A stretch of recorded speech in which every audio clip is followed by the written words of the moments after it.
Sa video na to, ituturo ko sa inyo kung paano nga ba natin malalaman kung kailan ma-expired ang ating registration sa pamamagitan lamang ng pagtingin sa ating mga plaka.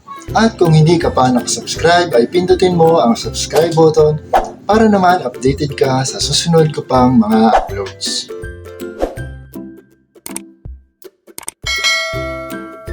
Mahigpit na ipinagbabawal ng LTO ang pagmamaneho ng motor na hindi rehistrado. At kapag ikaw ay napadaan sa checkpoint at nahuli ka, maaari kang magkaroon ng penalty hanggang 10,000 pesos. Napakalaking bagay na nun para sa mga katulad natin mga minimum wage earner. Lalo na kung ang ginagamit mo sa hanap buhay ay ang iyong motor. Halimbawa, ito ang iyong plate number. Ang huling numero ay tumutukoy sa buwan.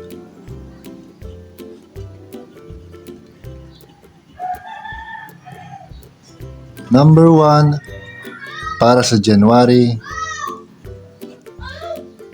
Number 2 is February.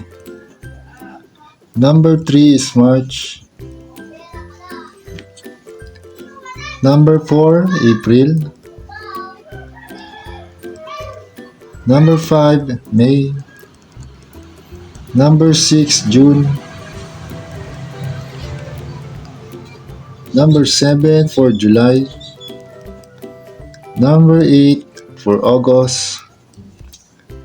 Number 9 for September. At 0 para sa October. Dahil sa 4 nagtatapos ang plate number na ito, ang equivalent niya rito ay April.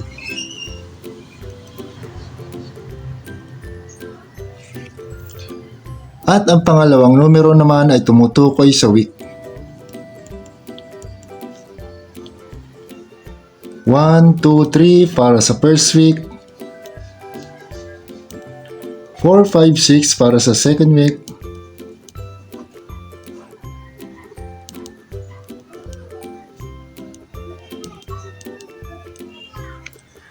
7, 8 para sa third week.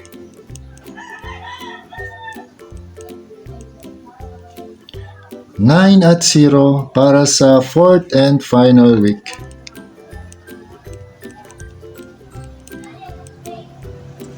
At dahil number 3 yung sumunod na numero, siya ay tatapat sa first week.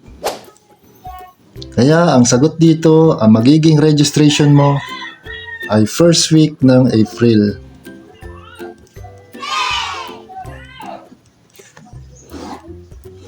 Ganyan lamang kadali kung paano basahin kung kailan ka dapat magrehistro ng iyong motor. Mahalagang tandaan na kahit ano paman yung maging pagkakasunod-sunod ng numero at letra sa iyong plaka, ay pareho pa rin yung gagawin mong pagbasa. Lagi mong uunahin yung dalawang huling numero na makikita sa dulo.